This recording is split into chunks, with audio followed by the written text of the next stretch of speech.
Շարունակում ենք աշխատել ուղիղ եթերում, մեզ կարող եք հետևել Հայելի ակումբի եւ Անժելա Թովմասյան YouTube-յան էջերով։ Գիտեք, մենք ամեն երկու շաբթի ենք հանդիպում պարոն Նահապետյանի հետ, ուղղակի այս շաբաթ այսպես ստացվեց, հանդիպում ենք այսօր։ Բարև ձեզ, պարոն Նահապետյան, շնորհակալ եմ հրավերն ընդունելու համար եւ այսպես։ Հայաստանի նկատմամբ անվտանգային ու ռազմական սպառնալիքները շատ ցածր են։ Այս մասին լրագրողների հետ զրույցում ասել է արտաքին հետախուզության ծառայության պետ Քրիստինե Գրիգորյանը։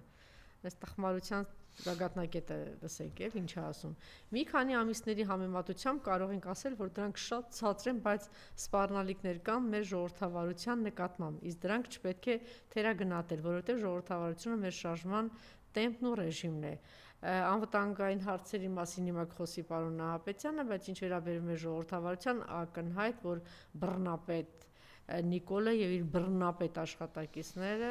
ակնարկում են կամ հայտարարում են, որ բռնապետությունը շարունակվելու է։ Այս լոզունգի տակ, որ իբրև թե կա ժողովրդավարություն, մեզ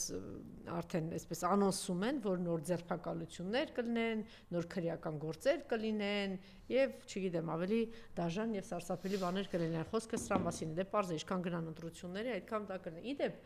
սա էլ ասեմ եւ արդեն խոսքը փոխանցեմ ձեզ։ Երեք Միքայել Սրբազանի դատավարությանը ես էլ էի այնտեղ եւ մի հետաքրիր բան արեց մեջբերում փաստորեն բռնապետության կարևոր ցուցիչներից մեկը այն է, երբ որ իրենք սկսում են արդեն վայրագ ձևով հարձակվել եկեղեցու վրա, բոլոր բռնապետները փաստորեն ինչ որ մի կետից սկսում են հարձակվել եկեղեցու վրա, դա ցուցիչ է, որ գործ ունենք բռնապետերի հետ։ Փաստորեն Հայաստանում այսօր երկու սրբազան ձերբակալված են, այլ հոգևորականներ եւս ձերբակալված էին։ Անպայման, ես դա եմ ասել։ Կոնկրետ հարված հարձակում, թիրախում հայ առաքելական եկեղեցին է, վեհապարտերն է, ամենայն հայոց կաթողիկոսն է, այսինքն կարող ենք շնորհավորել, այսպես ասած, իրենց բանը արևմտյան ծիծաղելի հմայքով, ինչպես 90-ականներին եկան եւ գայթակղեցին Գորբաչովին եւ սովետական միության ժողովրդին, թե այ դուք կբացեք դեմոկրատիայի դռները եւ դուք կապրեք այլևս մեր ծիծաղի այս խափոսիկ եւ հետո մարդակեր եւ պատերազմաբեր ծիծաղի ներքո կվայելեք հրեշավոր իրականություններ, ինչ որ տեղի ունեցավ փլուզված սովետական միություն, դրանից հետո չգիտեմ 20 քանի տեղ միայն պատերազմի օջախներ ծագեցին, հիմա սա իգիտություն, որ իսկապես մենք ապրում ենք բռնապետական ժամանակահատվածում, ազատություն, լիբերալություն, խոսքի ազատություն, ճղղրտացող քեզ պատառոտող Նիկոլ, մարմնիդ մասերը 1000 կտոր է իրանում քո արևին խմբագիր եղած ժամանակ, չգիտեմ, կամ այն մարտի 1-ին ինչ էի ճղղրտում, փաստորեն քո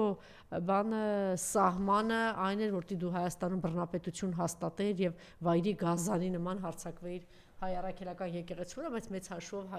հայ ժողովրդի վրա ջնջելով Արարատը, Մաշտոցին, մեր սրբություններն ու ընդհանրապես հայկականությունը այս տարածաշրջանից։ Խնդրեմ,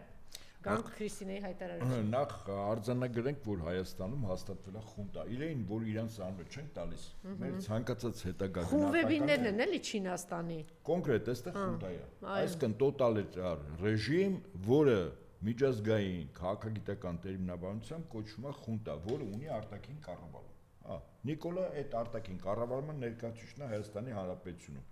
Իսկ ավելի խիստ Նիկոլը թուրք ադրբեջանական օկուպացիոն ռեժիմի կոլաբորանտ կառավարության ղեկավարն է։ Իրեն տանք իրենց անունները։ Հիմա գանք սույն օրիորդին։ Ինչ է ասում այս պահին եւ իրավամբ մենք գնահատում ենք, որ ռազմական սպառնալիքները շատ ցածր են, բայց սպառնալիքներ կան մեր ժողովրդավարության նկատմամբ։ Հիմա այստեղ երկու շեշտադրում կա։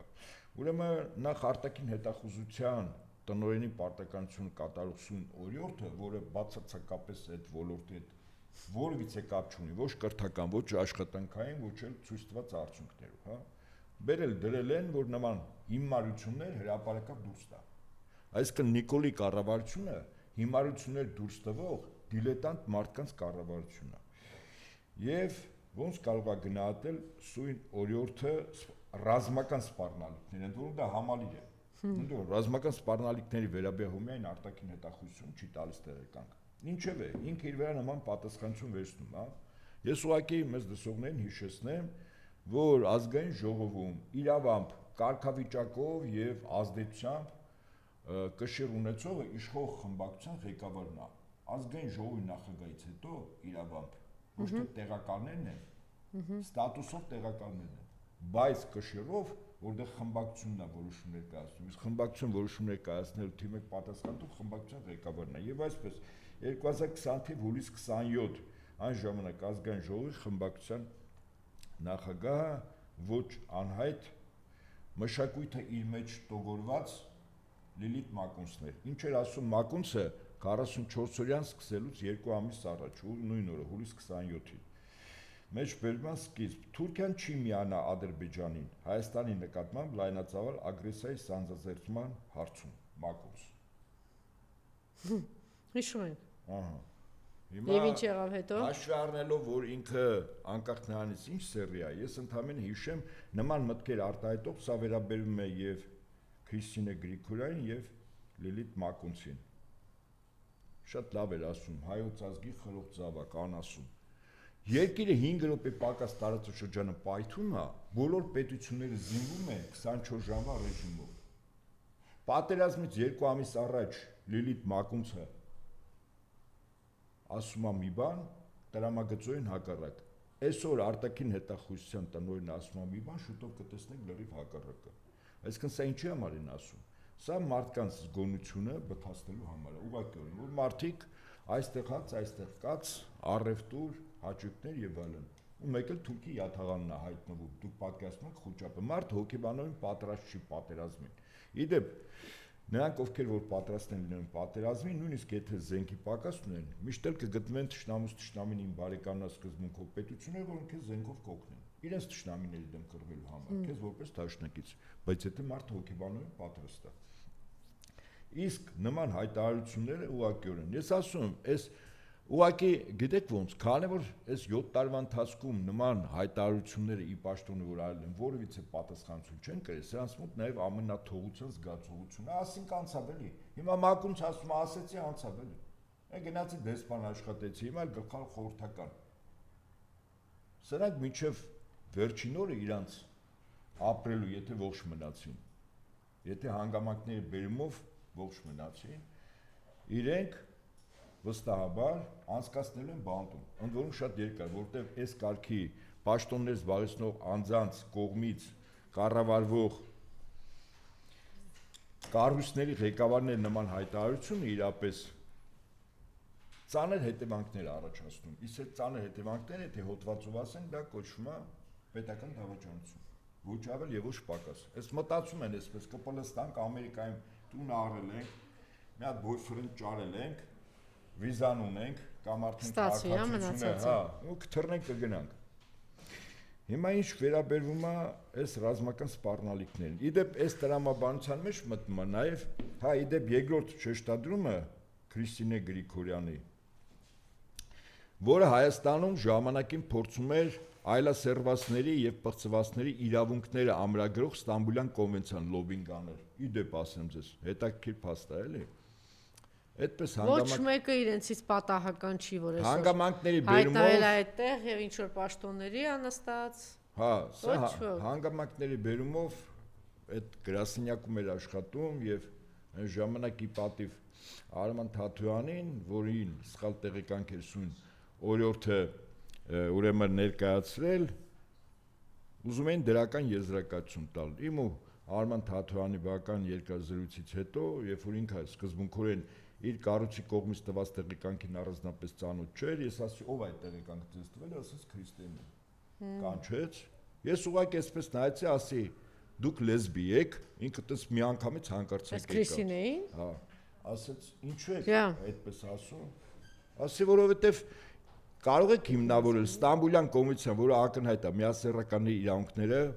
կամ իրենց լեզվով ասած նույնասեռականների իրավունքները պաշտպանող ուրեմն կոնվենցիա է, ասեց, չէ, ասի ուրեմն գումար եք ստացել, որ դրական եզրակացություն տա։ Ինչև արմա։ Ու չվիրավորվեց, դες չվիրավորվեց, վիրավորվեց ոչ։ Պրոբլեմն է, ինձ համար վիրավորանք էր, որ այդ կոնվենցիան անցկացնեին։ Մի պտալիս էր դրական եզրակացություն, հետո ի պատիվ Արման Թաթույան լրիվ այլ տեղեկանք տրվեց, այլ հայտարարություն արվեց, ուզում ասեմ, սրանց գործը այս այլասերվածների, պղծվածների իրավունքների պաշտպանություն, մեկ նույն հարբեցող ծաղրացում 18 թվականին ազգային ժողովի ամբիոնից մի բանի միասեռականի թե տրանսգենդերի իրավունք է փորձում պաշտպանել։ Իհարկե, պաշտպանեց, մեյլի մասին ֆիլմեր նկարում, տեսել, անդադ գրում ենք չկա, ոչ այդ ֆիլմը կա, ոչ դա կա։ Ես ուզում եմ ասել մեզ լսողներին, հարգելի ժողովուրդ, դուք պատկերացնում եք ով է տեղեկանքներ տալիս։ Ափսոս իքական սեռը, հարական սեռները ավելի խիստ բնութագրել էլի սույն օրիորդին։ Հիմա ինչև է, գանք մեր իրականության։ Գանք մեր իրականությանը, մեր իրականության մեջ, օրինակ Փաշինյան Նիկոլը ես կարդամ ինչեր է հայտարարել։ Այո։ Ինչ է տեղի ունեցել եւ բառացի մեջ վերում նրան է։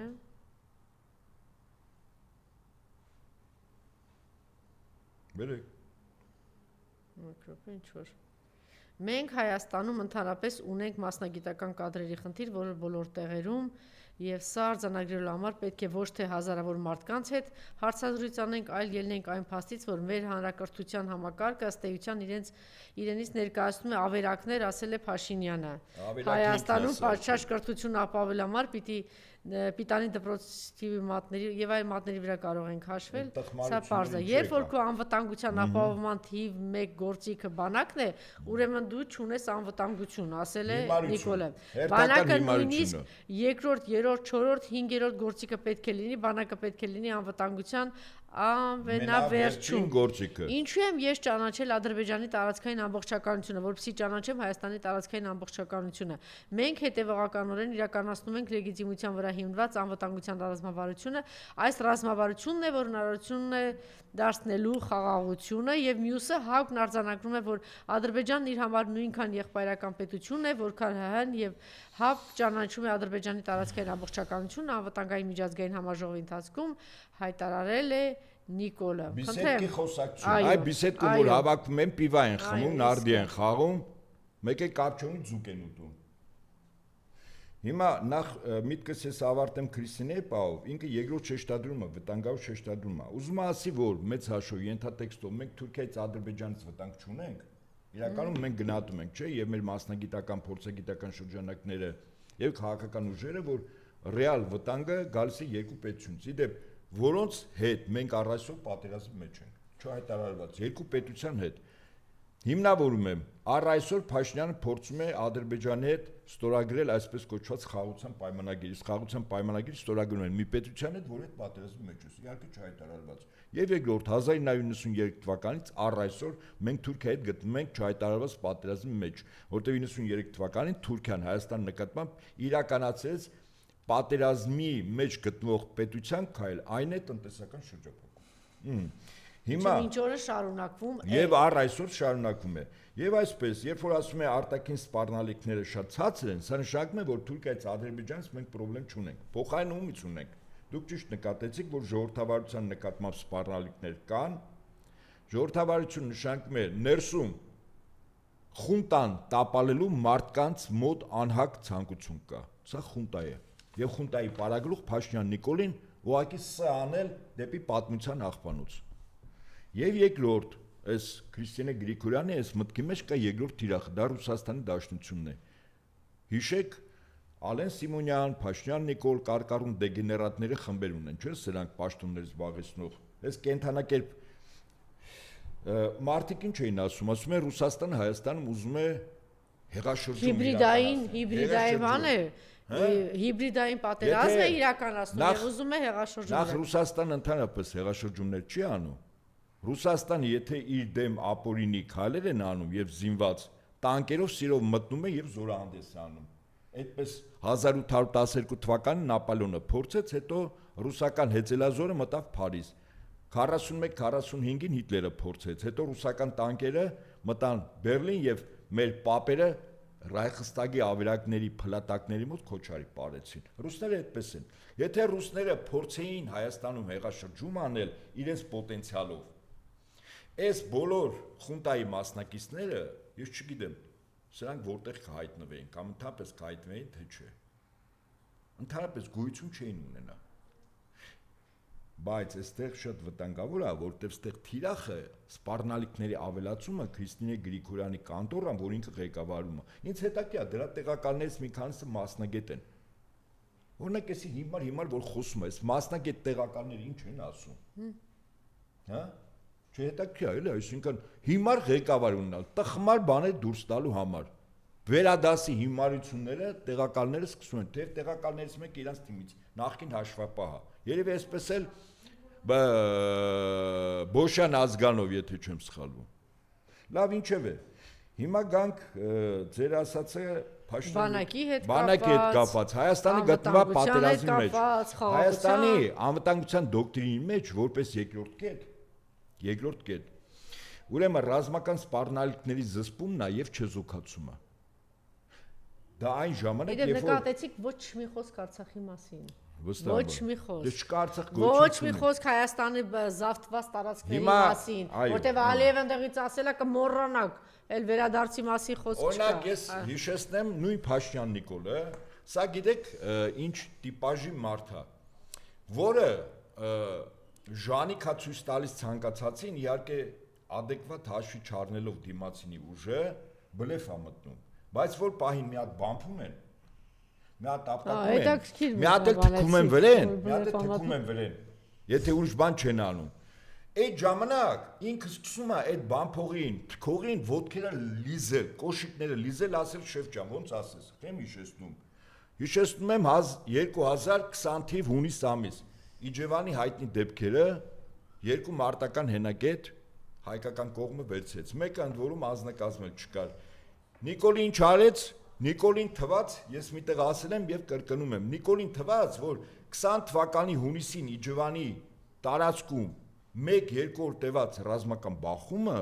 Կուրսկի ճակատամարտն է։ Ինքն էլ է ճակատամարտի հերոսն է։ Ամենակիչը։ Հələ Ստալինգրադ չեմ ասում, բայց ենթագիտակցորեն մտածում էր, որ ինքը կարող է Ժուկովի փոշին էլ վերեն դրել։ Սկսում էր աչուձախ մարտական խաչեր հերոսի կոչում։ Պարոն Աբեկյան, ես խնդրում եմ, մի ասեք, որ իրան թվում է, իմ միջև հիմա էլ է իրան թվում։ Հələ հայտարարություններ են լսեք, անցնենք առաջ։ Ինչևէ, ինչի համար եմ սա ասում։ Սա այն Նիկոլն էր, որ ասում էր մենք տարածաշրջան նույն 20 թվականին, մինչև 44 օրյան նախկիներից ժառանգել ենք տարածաշրջանում ամենահզոր բանակը ու կենացել գնում։ Դա ասում էր տղեկ լից։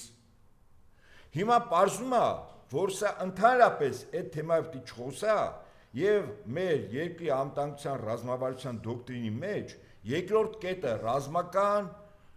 սպառնալիքների զսպում նորից եմ ասում եւ չեզոքացում, բայց այն ժամանակ, երբ որ երկրի հետ պատերազմի մեջ չի, երբ որ երկրի հետ պատերազմի մեջ է, մենք երկու պետության հետ պատերազմի մեջ ենք չհայտարարված, այդ երկրորդ կետը դառնում է առաջնային։ Այսինքն ռազմական հակառակորդի ռազմական ագրեսիան զսպելը չեզոքացնել դառնում է թիվ 1 խնդիրը։ Իսկ դրա թիվ 1 գործիքով է Նիկոլը ասում է բանակը, գլուխը պատողն է տալիս։ Սույն հերթական անգամ անգրագետ է, բանակը չի, զինված ուժերն են։ Սրա համար բանակ ու զինված ուժեր նույնն են։ Զինված ուժերի մեջ բանակը եւս կարևորագույն դերակատարում ունի, որտեղ կան նաեւ այլ պետական կառույցներ, որոնց ստորաբաժանումները կատարում են հակառակորդի հարձակումը զսպելու կանխարգելելու նույն գործառույթը, ինչ որ բանակ, այդ Նիկոլը չգիտի։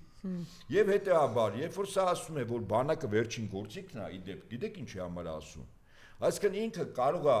ներառալ նաեւ վիբրատորով սեռական հաճույք ստացող անձանց իրավունքների պաշտպանությունը դասակարգի, որ Հայաստանի Հանրապետության անվտանգային կարևոր բաղադրիչ, դրանց իրավունքների պաշտպանության համար եւ քարոզչության համար բյուջեից հսկական գումարներ հատկացնի։ Նոր հետո հաջորդ քայլով մտածի, իսկ բանակի ֆինանսավորումը ինչպես ապահովենք։ Օրինակ, կամ տրանսգենդերների իրավունքը։ Այս մարդիկ ամեն ինչ մտցնելու են, բանակը ամենավերջում, ընդհանրապես բանակ պետք չի։ Վստահաբար եմ ասում, մարդ, որը իր կուսակցությունից, իր ամենամոտ մարդկանցից մեկը առանց իր գիտության նման բան չէ լինի։ Հայկ Սարգսյան իրավական ակտ ամցնում, որտեղ պատերազմող երկրում բանակից ժամկետային զինծառայող կարող է գումարով ազատվել։ Դա շիշ բռնողն է։ Սա վստահաբար Նիկոլը իմացել է։ Վստահաբար սա իմացել է։ Այդ են բանը փողեր ցպնում։ Ուրեմն սա ինչի համար է արվում։ Սա իրականում բանակը լուծարելու համար է անում։ Ոնց կարող է, օրինակ պատերազմող երկրում նման առաջարկանողին ուղակի ռազմական տրիբունալը դատավճիռը կանգնացնում էր, բանը կայացնում էր, պատի տակ ուղակի գնդակահարում էր։ Ոչ ավել ու ոչ պակաս։ Բանակի կազմալուծման ուղված կոնկրետ քայլ առաջարկ անելու համար։ Հետո տեսան, որ սա չանցավ, իսկապես չանցավ, որտեղ դիմադրությունը շատ մեծ էր եւ քարոզչական դաշտում իրենք ստեղ պարտվեցին։ Հիմա բանակում ծառայությունը ժամկետային զինծառայողները 6 ամսով կրճատում են։ Ձեզ հավատացած ասեմ, եթե այս տեմպերով սրա դեմ դիմադրություն չլինի,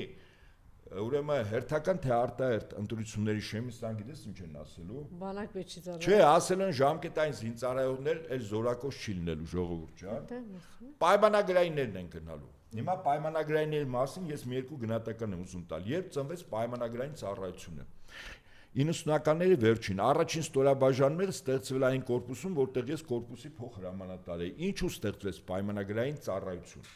Որտեղ ժամկետային զինծառայողների թվականակը չէր բավականացնում Հայաստանի եւ Ադրբեջանի շփման գծի ամբողջ երկակով ազդակազմի կողմից մարտական խնդիր կատարելու։ Ինչպես ընտրվեց պայմանագրայինները, դրանք հիմնականում սահմանամերձ բնակավայրի այն բնակիչներն են, որոնք ունեին մարտական գործողությունների փորձ եւ զինվորական մասնագիտություն։ Առաջին ստորաբաժանումները դասակ, վաշտ, հետո գումարտակներ ստեղծել են 3-րդ բանակային կորպուսում։ Դրա համար է ստեղծվել։ Մեկ երկրորդ այդ անձանց մոտիվացիան շատ բարձր է, որտեղ իրենք ոչ միայն 15-րդ ծառայելով սահմանում իրենց հայրենիքն են պահում, այլև թիկունքում իրենց տունը։ Այսինքն շատ բարձր մոտիվացիա կար։ Ուրեմն պայմանագրային ծառայությունը ունի նաև այլ մոտիվացիա, նյութական։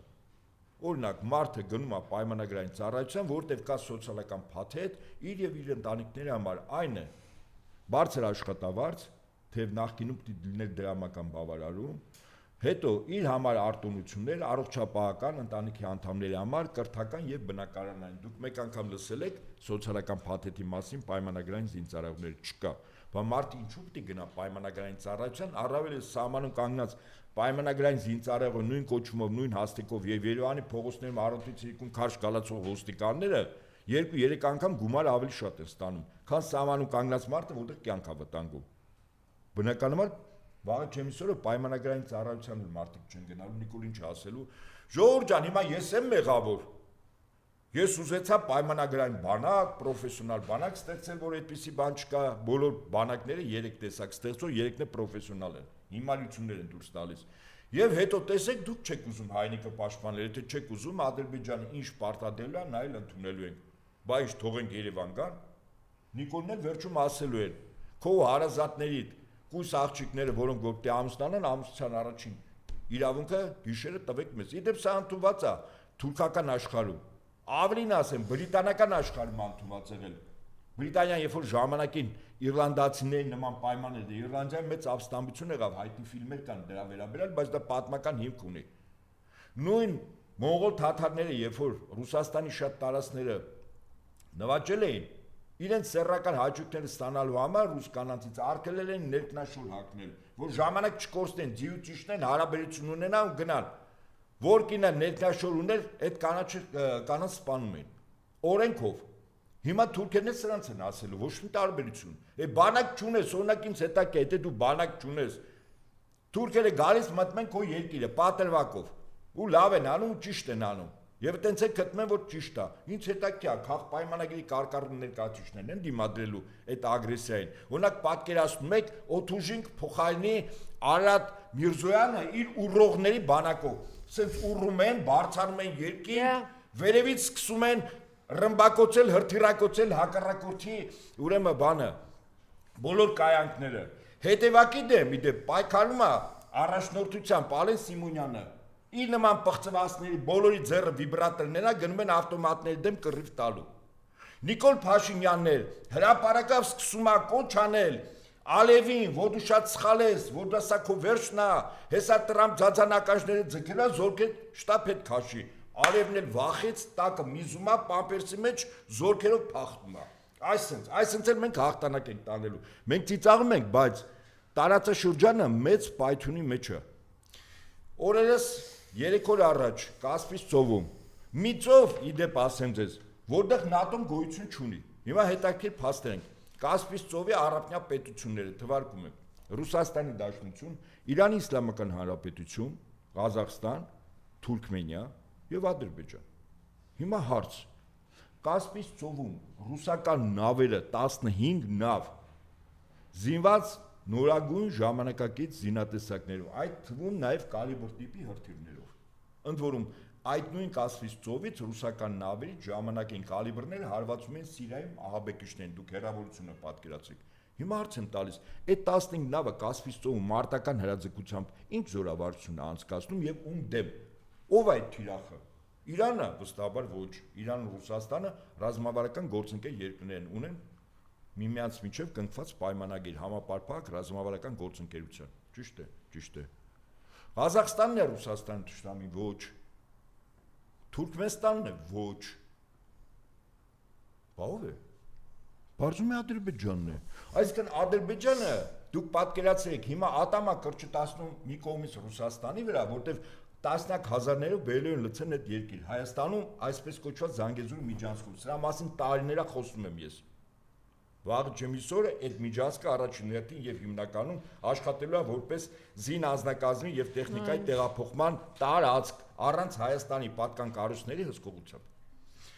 Եվ այդ զորքը, որ գալիս է Ադրբեջան, դուք պատկացեք, Ալիևին հիմա դրթել են, բրթել են, դա էական չի։ Ալիևը համաձայնություն տվել է Ռուսաստանի եւ Իրանի դեմ ատոմ կրճտացնելու։ Բայց ձեռի հետ Հայաստան չի մտնի։ Ինչ հետաքրքիր է, էլի։ Ռուսների դեմ պատերազմ անող, Իրանի դեմ պատերազմ անող պետությունը, որը Հայաստանի Հանրապետությունը ամբողջովին ճանաչում է իր պատմական հայրենիք, չի մտնի ստեղ։ Նորից եմ ասում, Ալեն Սիմոնյանը, Արադ Միրզոյանը եւ Նիկոլ Փաշինյանը դիմագրավելու են Ադրբեջանի ագրեսիային։ Հենց այսպես։ Այդ գործիքներով։ Հա, այդ գործիքները, որ ես ասի։ Մեկը մարիխուանան է, մյուսը վիբրատորը, երրորդը դատարկախոսությունը, միկրոֆոնը։ Բայց խոսելուց եւ կռվելուց առաջ իրանք մտնելու են Բաղնիկ եւ Վարշավիրի մոտ, հետո նոր գնան թուրքերի մոտ, որտեղ փնթի վիճակով իրանք չեն ընդունում։ Հիմա այս իրականության մեջ Քրիստինե Գրիգորյան ասում է, սպառնալիքները դե շատ ցածր իջեցել են։ Դա ակնհայտ է, չէ՞ ինչի համար է։ Եթե սանը գումարենք մարդկանց վտանգի զգացողությունը բթացնելու, ընդհանրապես որ մենք կռվի մեջ չենք։ Ինչ թվում է մեկ-մեկ, սրանք մտածում են, որ հայ ժողովուրդը 2.5 միլիոն մարդ ուռած վիճակում է։ Ուրեմն Հրազդանում ամսի 13-ին սեպտեմբեր իրականացնում են պետական մակարդակով ֆեստիվալ կոչվածը Հարութ Փամբուչյան լավ երկիչ է, չէ՞։ Բայց իրանք ուռող ընկերներից է, չէ, նրանք հիմա չեն ուռում, նրանք դեղի վրա են։ Կամ էլ բան են, կոկայն են օգտագործում, էլիտար թմրամոլները կոկայն են օգտագործում։ Բերել են համերգի 224 հայ Հայաստանի քաղաքացի զոհվեցին, որոնցից 6-ը կին, որոնք գլխատվեցին ամենաայլանդակ ձևով, տեսան մենք տեսել ենք 500-ից ավել վիրավորներ, 20 գերի, որից 17-ին հետ տվեցին, 3-ին պահեցին, 3 սպա պահել են։ Եվ այս ֆոնի վրա անում են Հրազդան քաղաքում քեֆ ուրախություն։ Ոնց եք սա նայում։ Այդ նույնն է ոնց որ մի տան մեջ դիակա դրած ծնողի մի զավակը մյուս սենյակում այդ նույն ծնողը իր մյուս զավակի հարսանիքն անում կամ ծնունդը։ Իհարկե ծնողին ասեն դու գիժ ես։ Սենց բան չի կարելի։ Բայց Փաշյան Նիկոլի համար ամեն ինչ կարելի է։ Եվ հետեւաբար ես հիմա այս առումով ուզում եմ հաջորդ մեջբերումը անել նույն Ալեն Սիմոնյանի։ Այս նախկին պորնոաստղը ինչ է ասում։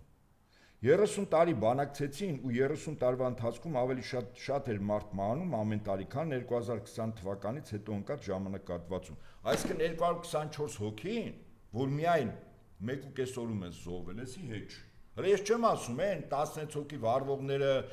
վթարներից զոհվածները, ինքնասպանություն գործածները, ինքնախեղում արածները, հակառակորդի դիպուկարի գնդակից զոհվածները, այս մարդիկ ստախոս են, պարզ ստախոս։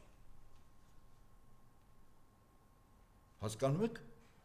Եվ սա ասում է 2020-ից հետո ոչ մի բան չի եղել։ Ես հիշում եմ Փաշինյան Նիկոլ 2021-ի մարտի 16-ին ինչ էր երգում։ Մասնավորապես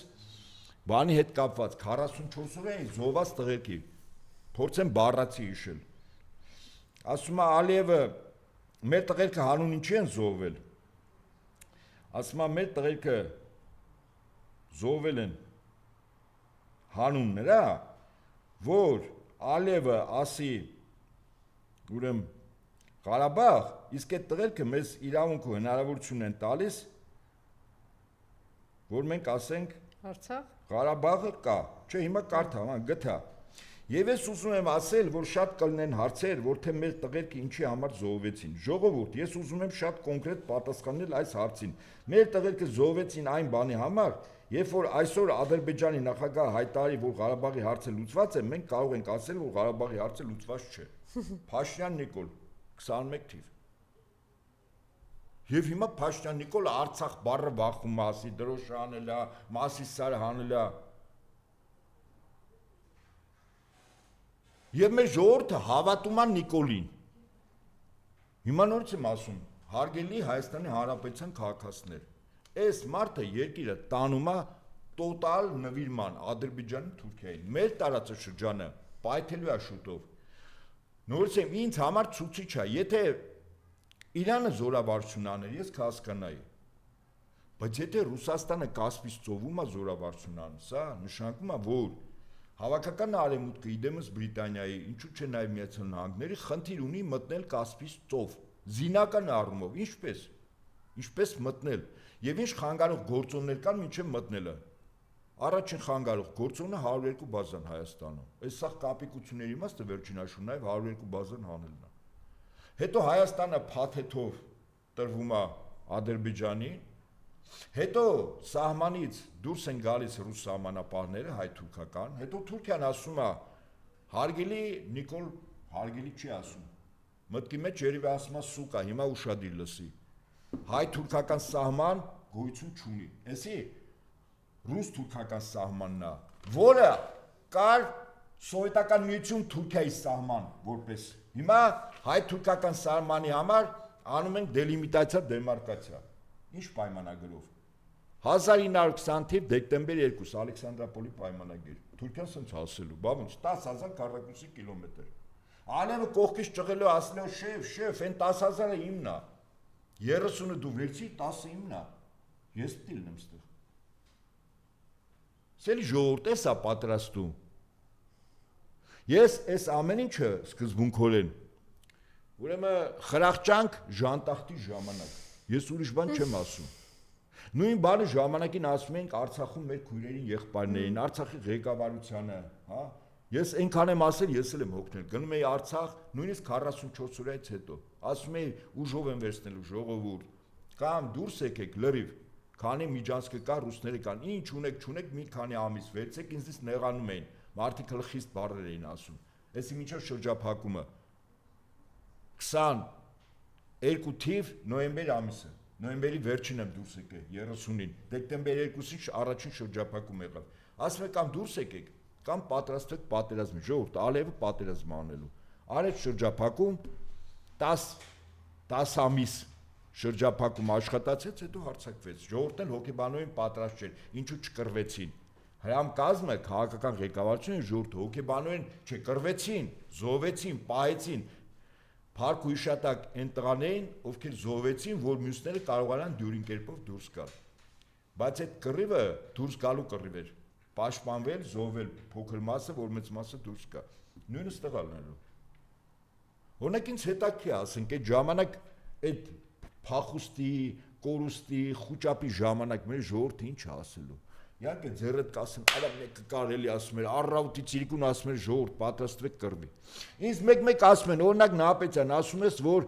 երասխից կարող է տանկային ճեղքում լինի, այո, նորից եմ կրկնում, այն Ջերմուկից, Սիսյանից, Իշխանասարից, այդ բոլորը բլեֆ է, հիմնական հարվածային ուղղությունը երասխից է, տանկերով Երևան, ինձ ասում են, բա ինչ անենք, անգամ այդ դեպքում լուծում կա, ասում կա, չեմ ասում ինչ լուծում, ճանապարհին, բայց կա,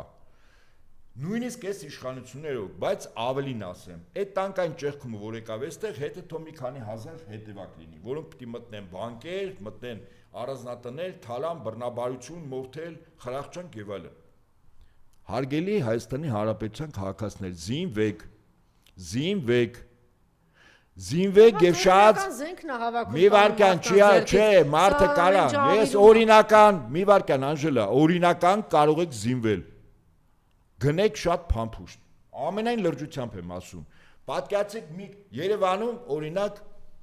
առնվազն 150-200 հազար մարդ ապրում, ընտանիք, բնակարան, այդքան, պատկերացեք 200,000 բնականից կրակոց, Հայաստան մտնում է մի քանի հազար հետևակա մտնելու, ավել չէ, եթե ճեղքում եղավ։ Հո 100,000 չէ, մեր այդքան զորք չկա։ Մի քանի հազար դի մտնեն, որ այլանդակություն անեն։ Ես օրինակ եմ բերում 150,000 բնակարանից կրակոց։ Ինչ է կարծում, այդ մի քանի հազար թուրքի հարցը չի լուծվելու, վստահաբար լուծվել է, նույնիսկ այս բարդակի պայմաններում։ Զինվեք ժողովուրդ։ Գնեք օրինական զենք, փամփուշտներ շատ, որտեվ այդ օրը մոտենում է։ Պետությունը, որը ներկայացնում է իբր Նիկոլը, որը խունտա է, որը սպասարկում է թուրք-ադրբեջանական օկուպացիոն ռեժիմին, չի պաշտպանելու մեզ։ Բանակը կպաշտպանի այնպես, ինչպես Խաչիկ Ասիրյանը պաշտպանեց Ջերմուկում։ Հիշում եք, ասում էր շրջափակման մեջ են, հեսա սնունդ չի լինելու, թողելու են դուրս գան։ Խաչիկ Ասիրյան չէ, ինչպես Էդո, հողատու Էդո են։ Հա, Էդվարդ կներեք, հա, Էդվարդ Ասիրյան։ Թուրքերը Էդվարդ Ասիրյանին ցույց տվեցին 3 մատի գործողություն։ Ամրացված հիմա բարձունքների վրա ինժեներական աշխատանքներ եւ առաջ են գալիս։ Այսինքն շտաբի պետը էտա Պաշտպանության նախարար կոչեցյալը իր բարձրաստիճան սպայակազմին արասմա հսա սաղիդ քացուստակ կգցեմ, հա, կոլեգիայի ժամանակ։ Սա մի քիչ ավելի վաղ պատմություն է, որը հաստատ գիտեմ ես։ Մեկը չի հակադարձում։ Չեն շանկում քացուստակ գցել։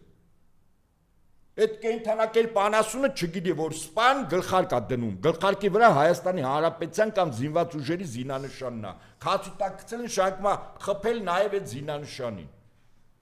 Բա մի սպա չի արձագանքում, ասի պարոն նախարար, այդ զինանշանն եք տշելու իմ հետ գետնին ընկած գլխարկով։ Ես էս ինչի համար եմ ասում։ Եվ հիմա մենք Հայաստանի ժողովուրդը եւ մեզ պաշտպանելու են այն սպաները, որոնք սենց վիրավորանքները լակոտական խոսակցության կուլ են տվել։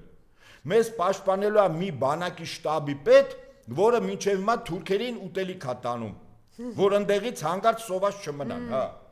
Թուրքերն էլ երկարու հաստ բան են դեմ տվել Ասրյանին։ Ասել են դուրս կգանք, բա ոնց։ Ես դրա համար եմ ասում, Անժելա, կամ Հայաստանից թողեք դուրս եկեք, եթե մնում եք զինվեք։ Վաղը Աստված մի արածը։ Ես վատագույն սցենարն եմ ասում, որի հավանականությունը կա, քանի տոկոս չգիտեմ, բայց կա։ Եթե ճեղքում եղավ, ամեն տնից կրակոց լինի։ Վստահաբար 1000 թուրք մտավ 2000, այդ 2000-ն էլ Երևանի մեջ կարելի է սատկացնել։ Բա 150,000 զինված մարդ։ Բերանով եք ասում։ Առավես որ ինքը պաշտպանում է այդ տան մեջ գտնող իր ընտանիքի անդամներին, իր կնոջը, իր զավակներին, իր ծնողներին, այսինքն մեր մոտիվացիան շատ ավելի բարձր է, քան Թալանչի։ Ես ուրիշ տարբերակ չունեմ։ Քանի դեռ իշխանափոխություն չի եղել։ Հիմա կանջատենք ասեն, ես ինչ է խոսում պարոն Նահապետյանը։ Ինչ եմ ասում։ Հենա երջանիկ լավ բաներ է խոսում Նիկոլը։ Խաղաղություն, դրախտ, բան, ամեն ինչ կա։ Գնանք այն միացնենք, լսենք, մեր համար քեֆ անենք։ Բայց օրինակ խիեն միայն լսում։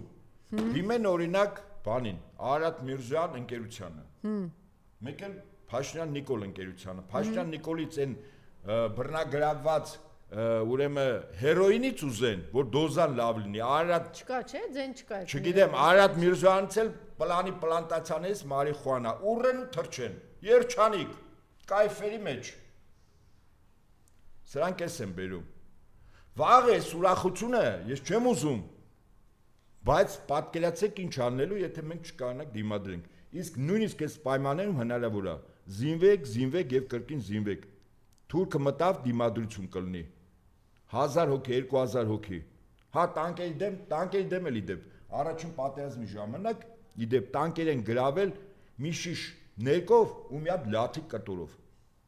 Ինչու տանկերը շենքային պայմաններում մանևրելու տեղ շատ քիչ է։ Ներկը ցփում ես մեխանիկ վարորդի ապակուն, փակվում է տեսադաշտը, հետո լաթի կտորն ես գցում, հաստատ մի հատ նռնակի կտոր կամ մոլոտովի կոկտեյլ կարանք սարքենք, սովորացնենք մարդկանց։ Լուկը բացում են, այդ մոլոտովի կոկտեյլը գցում ես նես, այսպես տանկեր ենք վերցրել մենք։ Մեր տղերքը առաջին պատերազմում թուրքերից sense տանկ են վերցրել, եւ սա իրական է, ոչ միայն Ղարաբաղում, այլև Հայաստանի սահմաններին։ Նենց որ եթե մարդ ուզում է կռվի, հաստատ կկռվի։ Հոգեբանորեն պատրաստեք պատերազմի։ Ես սկզբում խոսեցի դրա մասին, երեք Միքայել Սրբազանի դատավարությունն էր 22-ին որոշումը կհրապարակվի ասացի նաև շատ կարևոր բաներ ասեց Միքայել Սրբազանը, շատ մանրակրկիտ ներկայացրեց ինչպես է եղել, տեղի ունեցել եւ ոչ միայն դա հայ մտածող, մտավորական, բարձր հոգեվորականի խոսքեր ուղված նաև հայ ժողովրդին, այսօրվա իշխանություններին առանձնացնում եմ ես իրենցից եւ ներսում շատ մեծ ցավ կար, ափսոսանք այս ամեն ինչի համար եւ նաեւ այդ կարեւոր բանը ասաց, շատ կարեւոր բան ասեց, թվում նաեւ այն, որ մենք այսօր բռնապետական բան իհարկե տոտալիտար ռեժիմ եւ խունտա այս դատավորին ուրեմն ասեմ ձեզ իդեպ կին է այս կինը ոստիկանության աշխատող է եղել 2019 թվականին Նիկոլի օրոք դատավոր է դարձել երևի որոշակի ծառայությունների դիմաց կամ հետո պիտի ծառայություններ չէ այդպես չի իդեպ պարոն Ապետյան ես նախորդ անգամ էլ ասեցի մենք շատ փոքր երկրում ենք ապրում եւ շատ արագ հայտնի է դառնում ուրեմն այս դատավորները հիմնականում նրանց ձեռքի տակում անցնում են այս քաղաքական գործերը որ միանգամից այս մի գրչի հարվածով կալանավորել, ջերփակալել, չգիտեմ ինչ անել 1 տարի, 5 տարի, 3 ամիս այս գործերում իրենք այսպես վարպետորեն կատարում են Նիկոլի հրամանը, բայց մյուս տեղերում ասում են իրենց տրված է մեծ արտոնություններ, կաշառքի, գործերի, այսինքն այս մարդիկ նաև հիշեք սիրելիներս որ շատ լավ բան փողեր են աշխատում այս մարդիկ կոռուպցիոն բաների մեջ թափված։ Խնդրեմ, ինչ ունեք ասելու դատավորին եւ ընդհանրապես դատավորը ինքը այդ կարգի դատավորները, դատախազները, քննիչները, ոստիկանները, ԱԾ-ի աշխատողները, ամբողջ վարչական համակարգը կոլաբորանտ կառավարության գործիք է։ Այսինքն հնարավոր չի մեծ հաշվով գլուխը կառավարության օտարի շահերը սպասարկող անձ լինի իրա քննիչը, դատախազը, դատավորը, ոստիկանը սպասարկի այդ շահերին դեմ ժողովրդի իրավունքները պաշտպանի եւ մեր երկրի շահերը սպասարկի, այդպես բան չի լինում։ Այսինքն սա շատ նորմալ բնական վիճակ է, աննորմալը ինչն է, որ այսօր այդ մարդիկ իշխանության են, կոլաբորանտ կառավարություն։ Օրինակ պայքարի տարբեր ձևեր են ասում, ես միշտ ասել եմ, պետական համակարգի դեմ կարող է պայքարել եւ հաղթել միայն պետական համակարգը։ Սա բոլոր այն արկածախնդիրներին նախկին, ներկա եւ ապագա, որոնք մտածում են, որ պետական համակարգին հնարավոր է հաղթել, նույնիսկ այս հիվանդ համակարգին։ Ամեն դեպքում համակարգը իր գաղտնալսող սարքերով, գործակալական ցանցով, ուժային ամբողջ մեխանիզմով, դատախազությամբ, դատարաններով համակարգի դեմ կարող է պայքարել, կարող է պարտվես, այնպես չի որ հաղթես։ Միայն համակարգը, հետեւաբար համաժողովրդական պայքարը դի ունենա մի նպատակ։ Ոչ թե 50-60 հազար մարդ գա կամ 100 հազար մարդ Փաշինյանի հրաժարական, այսպես չի։ Կարող է ասածս առաջին հայացքից թվա ոչ իրատեսական, բայց ես ասում եմ ձևը, որից մեկը պիտի չվախենա ոչ մահակի հարվածից, ոչ բանտնցնելուց, ոչ մեռնելուց։ Սրա մասին 24 ժամվա ռեժիմում ժամանակին հնդիկ ժողովրդի բրիտանական օկուպացիոն ռեժիմի դեմ հանում էր մի անձ Մահատմա Գանդին։ Եթե Հայաստանի Հանրապետությունում 1.5 միլիոն մարդ, ովքեր այս կամ այն ձևով ունակ են փողոց իջնել եւ ասել, մենք Փաշինյանի կապ չունի ես որտեղ եմ աշխատում, հրամաններ չեն կատարում, կարգադրություններ չեն կատարում, վերադասի ոչ մի հրաման, ոչ մի կարգադրություն։ Իրականում փաստացի այդ դեպքից հետո ստեղծվում է Հայաստանում երկիշխանություն։ Իդեպ տենց երկիշխանության ձև Հայաստանի Հանրապետությունը մի անգամ ապրել է 1988-90-91 թիվ։ Երբ որ Ղարաբաղ կոմիտեն ամբողջ հանրապետությունում համայնքներում գյուղերում ստեղծվել էր, կար կենտրոնական կոմիտե, մարդիկ կոմունիստների գործկոմի հանձնարարականներ չէին կատարում, ասում են, բայց այդ մոռանում եք ինչքան մարդ չեմ մոռանում ես գիտեմ որ կոմունիստները նաև մի վարքան կոմունիստները գիտեմ որ Ղարաբաղ կոմիտեի հետ ներքին կապերով կապված էին, բայց այն ժամանակ այդ յաթաղանի վտանգը մեր վրա չկար։ Հիմա մեր գլխին յաթաղանի վտանգն է, ժողովուրդ, տեսախլ կինո չի։ Եվ սա իրական վտանգ է, հեքիաթ չի, նորից եմ ասում, ռուսները Կասպից ծովում նավատորմ են հանել մարտական հրաձգությամբ։ Այս տարածաշրջանը 5 րոպե պակաս պայթելու է։ Ռուսները պատրաստում են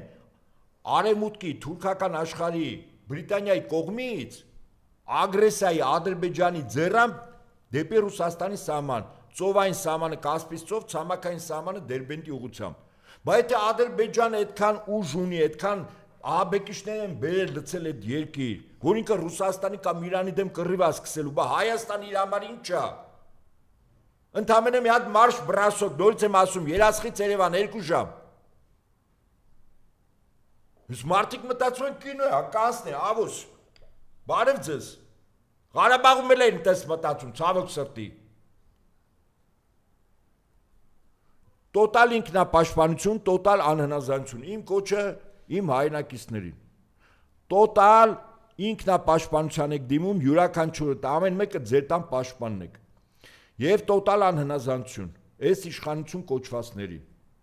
Որ պայն Հայաստանի Հանրապետության քաղաքացիների չան փողոց մի օր երկու օր, հալավ թող գործից զրկվեն, լավ մի օր մի ամիս աշխատավարձ չստանան։ Ոստիկանները այդքան շատ չեն բավականացնի, բանտեր այդքան չկան, 1 միլիոն մարդու տանի բանտ լցի, 1 միլիոն մարդու ձերբակալի։ Տոտալ անհնազանդություն, Փաշինյան Նիկոլ ինքը իր բնույթով ճագարի սիրտ էլ չունի։ Ճագարը որպես վախկոտ ամենավախկոտ կենդանին։ Այս մարդը ճագարի սրտից էլ բանա, վախկոտ սիրտ ունի։ Կարգին փխկես անում, ճապրուկները կապում, հայդը թռնում է։ Ու վերջ, սենց ալնելու։ Մնացած իրավական գործընթաց շատ լավ է։ Բռնազավթած իշխանությունը խունտայից քաղաքական պայքարով ենք մենք իշխանություն վերցնելու։ Հիմա այդ մարդը նստած ասում ես բարձամիտները ովքեր են։ Խի իշխանությունը խունտայից վերցնում են տենց կամ չես ենթարկում խունտայի հրամաններին։ Լավ թող ենթարկվեն մի նախարարներ, փոխնախարարներ, վարչության պետերը չեն ենթարկում, բաժնի պետերը չեն ենթարկում, շարքային ոստիկանները, բաժնի պետերը չեն կանում հրամանը։ Բայց ինչու՞ պիտի իրանք դիմեն։ Ես նորից եմ ասում, ինչու մարդը պիտի գնա որոշակի զողողության, որը կարող է աշխատանքից զրկի, գումարից զրկի, չգիտեմ, ստատուսից զրկի։ Ինչու՞ պիտի գնա, որտեվ յաթաղանի վտանգն է գլխներից կախված։ Տիկին Ալշաջյանը շատ լավ ասաց, եթե այսօր իրենց սիրտը ուզում է որ մաշտոցը գրքից հեռացվի, Արարատը հեռացվի, դուք երաշխիք ունեք որ վաղը ձեր երեխային չի ուզելու իրանց սիրտը։ Հայ երեխա ասենք չեն ուզելու, չգիտեն ինչ անելու։ Սովորույթ կա, զինվոր արական սերի տղան զինվոր դառնալ համար գլուխ պիտի կտրի։ Եթե ձեզ թվում է որ այդ սովորույթը վերացել է, դրախտ գնալու համար էլ պիտի մատղաշ քրիստոնյա, այսինքն ըստ իրենց գյավուրի տանի։ Մենք չենք վախեցնում, նայեք սիրա չեք հավատում, ինչ է կատարում։ Նայեք Գազայի հատվածը, ցեղասպանություն է։ Քաղաքակիրթ աշխարհը, քաղաքակիրթ ձևով, այո, քաղաքակիրթ ձևով սենց նստած նայում է։ Իսկ այնտեղ ցեղասպանություն է, բառի սուղակի իմաստով։ Ստեղ էլ որ լինի քաղաքակիրթ ձևով, օրինակ մեկ ասում չի լինի։ Ասում եմ Ռուսաստանը միջուկային տերություն, այդ երկրի տարածք Կուրսկի մարզ զորք մտավ։ Այդ մարդկանց քաղաքացիներին բռնում էին, սպանում էին, բռնաբարում էին, մորթում էին։ Ռուսաստան միջուկային տերություն, ես չեմ հասկանում Հայաստանը ինչա վերին արտի ցորեն, նայ որ պոտենցիալ Ալիևը ատամները սրած դառն է սպասում Էրդողանի հետ։ Հայկական հարցը վերջնականապես փակելու, Նիկոլին բերել են հայկական հարցը եւ հայության հարցը ստեղ լուծելու։ Այսօր դրված է կարմիր գիծը սենց կամ մենք ենք կամ Նիկոլն է, կամ Հայաստանում հայրն են կամ Նիկոլն ալնելու։ Ոչ մի քաղաքական պայքար։ Եթե մեր ֆիզիկական գոյությունն է այստեղ վտանգած։ Այսքանը։ Շնորհակալություն, մնացեք մեզ հետ, քիչ անց ուղի եթերում կլինենք Տիկին Զոհրաբյանի հետ։